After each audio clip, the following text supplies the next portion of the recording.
BJP ರಾಜ್ಯಾಧ್ಯಕ್ಷ ಬದಲಾವಣೆ ವಿಚಾರ ಎಲ್ಲ ಕಡೆ ಕೇಳ್ತಾರೆ. ನೋಡ ಮಾಧ್ಯಮದಲ್ಲಿ ವರದಿ ಆಗ್ತದೆ. ನಮ್ದು ರಾಷ್ಟ್ರೀಯ ಪಾರ್ಟಿ ಪಕ್ಷ.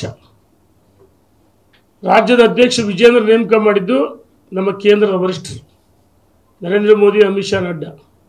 ನಾವೇನು ನೇಮಕ ಮಾಡಿದ್ದಲ್ಲ. ಅವರು ವಿಜೇಂದ್ರ ರಾಜ್ಯದ ಅಧ್ಯಕ್ಷ ಆದಮೇಲೆ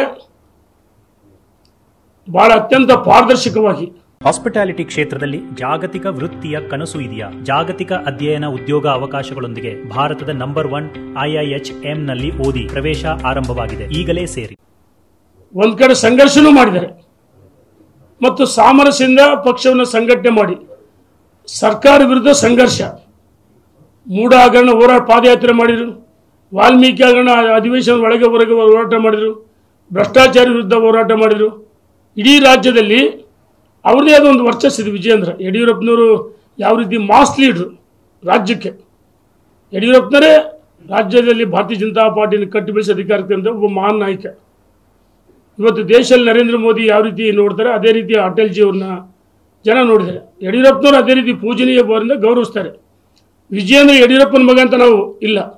ಆದರೆ ವಿಜೇಂದ್ರ ಅವರು ಕಿರಿಯ ವಯಸ್ಸಿನಲ್ಲಿ ವಿವಿಧ ಹಂತಗಳಲ್ಲಿ ಏನು ಜವಾಬ್ದಾರಿ ಕೊಟ್ಟರು ಸಮರ್ಥವಾಗಿ ನಿರ್ವಹಿಸಿದ್ದಾರೆ ಮತ್ತು ರಾಜ್ಯದ ಅಧ್ಯಕ್ಷರಾಗಿ ಒಂದು ಕಡೆ ಸಂಘರ್ಷ ಮಾಡಿದರೆ ಸರ್ಕಾರ ವಿರುದ್ಧ ಮೂಢ ಇರ್ಬೋದು, ವಾಲ್ಮೀಕಿ ಇರ್ಬೋದು, ಭ್ರಷ್ಟಾಚಾರ ಇರ್ಬೋದು ಮತ್ತು ವರ್ಗಾವಣೆಯಲ್ಲಿ ದಂಧ್ಯ ಹೋರಾಟ ಮಾಡಿದ್ದಾರೆ ಮತ್ತು ಪಕ್ಷವನ್ನು ಬಲಿಷ್ಠವಾಗಿ ಬೆಳೆಸಿದ್ದಾರೆ.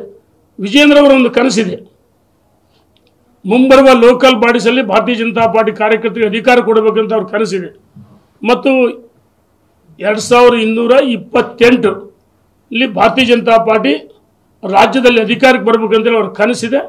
ಆ ಕನಸಿಗೆ ನಾವೆಲ್ಲ ಕೈ ಜೋಡಿಸ್ತೀವಿ. ನಮ್ಮ ರಾಷ್ಟ್ರೀಯ ನಾಯಕರಿಗೆ ಗೊತ್ತಿದೆ ವಿಜೇಂದ್ರ ಅವರು ಒಳ್ಳೆ ಕೆಲಸ ಮಾಡ್ತಾರೆ ಅಂತೇಳಿ ಮುಂದುವರಿಸುವಂಥ ವಿಶ್ವಾಸ ನಮಗಿದೆ. ಅವ್ರನ್ನ ಅಧ್ಯಕ್ಷ ಮುಂದುವರಿಸ್ತಾರೆ ಅಂತ ವಿಶ್ವಾಸ ನಮಗಿದೆ. ಧನ್ಯವಾದಗಳು.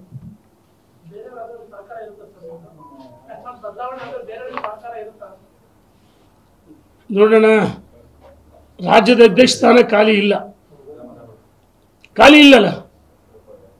ಈ ಹಾಲಿ ಅಧ್ಯಕ್ಷ ಇದ್ದಾರೆ, ಖಾಲಿ ಇಲ್ಲದಲ್ಲ ನಾನು ಯಾಕೆ ಮಾತಾಡಬೇಕು?